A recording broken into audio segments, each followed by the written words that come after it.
Now Rick visits Lynx, who congratulates him on passing and informs him that he will be discharged soon. He suggests they go out for a drink once he's out, to which Rick agrees eagerly, asking where Lynx would like to go. Lynx expresses interest in visiting Rick's group, causing Rick to make a face of total displeasure for obvious reasons. Despite his reservations, Rick gives Lynx the address. When Lynx leaves, he heads to the location of the group's base, keeping in mind Rick's advice to come prepared. The place he needs to go is Weghile Castle. Upon seeing the imposing structure, he wonders if he has accidentally stumbled upon the Demon King's castle. Upon arrival, Rick meets him and mentions that there are no monsters nearby as they avoid the area. He explains that he advised Lynx to come equipped so he wouldn't end up dead, something Lynx doesn't quite understand. As they enter the mansion, they are greeted by Rionette. At that moment, Alyssaret approaches them innocently, and Lynx is happy to see her, thinking she's just an ordinary girl. But suddenly, she fires a level 6 magic spell at him, only saying boom to activate it. Rick reacts quickly, deflecting the powerful energy burst, which only destroys a large part of the wall. He reminds Alyssaret that he's told her not to use magic in the castle, but she complains that it's been a long time since they've played together. Rionette then says she'll cover the repair costs with Alyssaret's food budget. Alyssaret makes a frightened face at this, begging not to have her food taken away and promising not to do anything wrong again. Rick informs Lynx that he will go play with her for a while,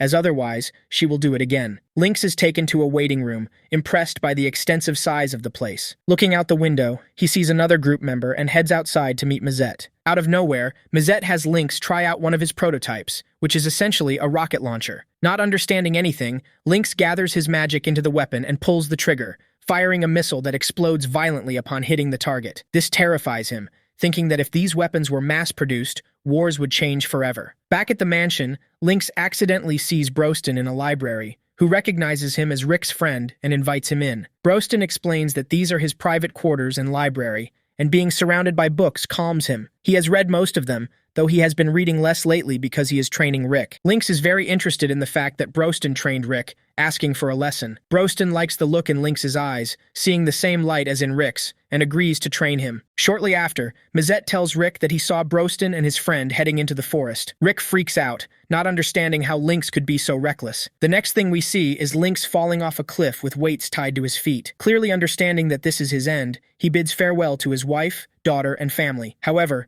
a giant monster's corpse breaks his fall. Rionette comments that these are provisions for dinner, carrying the giant monster with one hand as if it were nothing. Seeing the weights, she assumes he is with Broston. Lynx confirms this, explaining that Broston told him to run down a slope that turned out to be a precipice, then pushed him, and that he would have died if not for her. Rionette mentions that Broston used to kill Rick the most, though Lynx considers it best to pretend he misheard. At that moment, Broston appears behind Lynx, dragging him off for more training. Later, Lynx returns to the mansion completely devastated, and Rick reminds him that he warned him to be careful. He also warns Lynx not to believe anything Broston or the others say, distrusting each of them because of his past traumas. He scolds the three of them, though Mazette points out that Rick should have anticipated this, admitting that it's his fault for inviting Lynx, and Rick agrees. Afterward, Rick and Lynx talk alone while waiting for dinner, and Lynx mentions how good Rionette is, wanting to know how far things have gone between them. Rick replies that they don't have that kind of relationship, adding that he's just a boring guy in his 30s. Lynx says that age difference doesn't matter,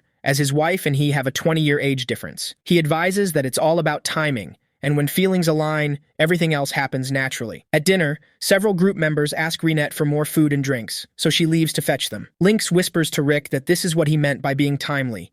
If Rick helps her now, they'll grow closer. Rick finally understands what he means, quickly standing up and following her. Alone with the others, Lynx mentions that Rick has an innate ability, expressing interest in seeing it. They explain to him that his ability only activates under certain circumstances, and he cannot control its activation. Even without weapons and without his ability, Rick is already at an S level, but if his ability, also called Reckless Soul, activates, he surpasses everyone, which surprises Lynx. Shortly after, Broston asks him, since he works in the central office, if he knows about the magical jewels called the 6 Gems from the Legend of Yamato. This is because their goal is to defeat Kaiser Alsapiet. The 6 gems are magical jewels that open the door to the Spiral of Origin, where Kaiser sleeps. The 6 gems activate every 200 years, and since they are in the time of their awakening, they will emit a lot of magic. Lynx is convinced that the legend is real, trusting them, but he can't think of anything right now, although he says he'll check the confidential section, as there are non-public missions there. After that, Rick approaches Lynx and quietly asks if he has any other advice.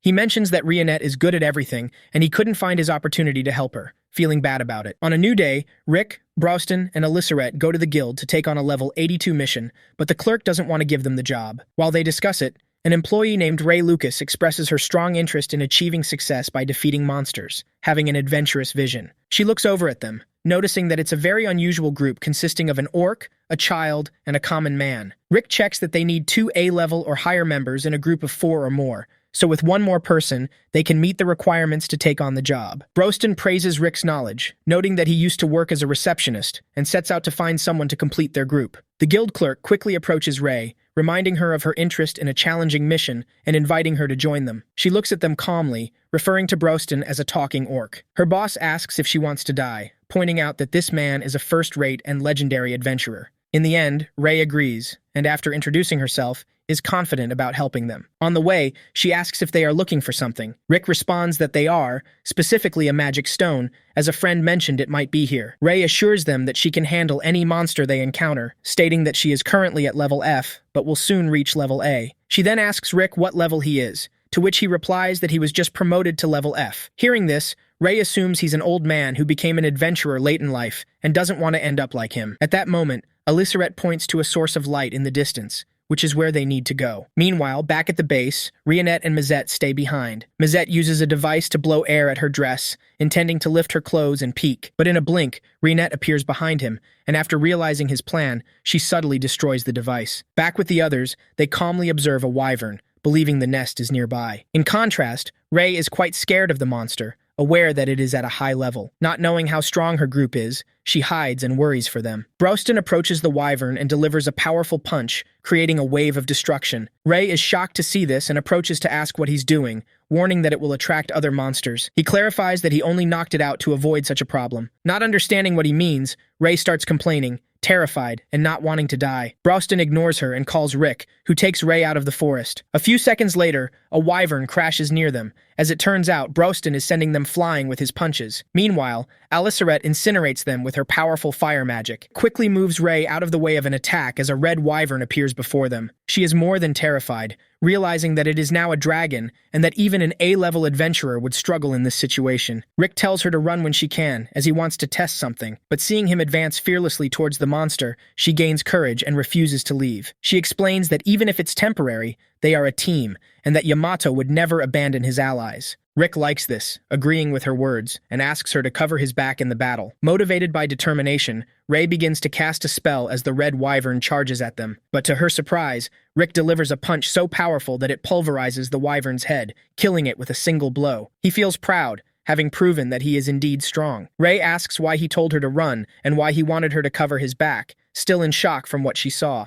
When she returns to the guild, her boss congratulates her on a job well done, happy that she didn't die. Seeing her dazed, he asks what's wrong, and she apologizes, still processing everything. Her boss understands what she means, as they always do something crazy when they appear. Here we see the moment when Ray said goodbye to them, asking what they would do with the wyvern's corpse. Broston replied that they would use it for provisions, as they planned to eat it. Ray mentions to her boss that she didn't know wyverns could be eaten. He explains that they are a special case, considering them the most powerful group on the continent, consisting of S-level beasts. She asks if he thinks she could ever reach S-level, as what she experienced was incredible and beyond description. This inspires her to advance to level E, so she quickly goes off to train. Returning to the others, they hand over the object they obtained, one of the 6 gems, the crimson flower, which was in the nest. They note that it has a lot of magical power, and that using this magic, they can find the other 6 gems. Mazette takes on this task, using the 6th level elemental magic, Earth mapping. This creates a magical map on the table that appears to be of a very developed city. Broston recognizes it as the map of Heractopia,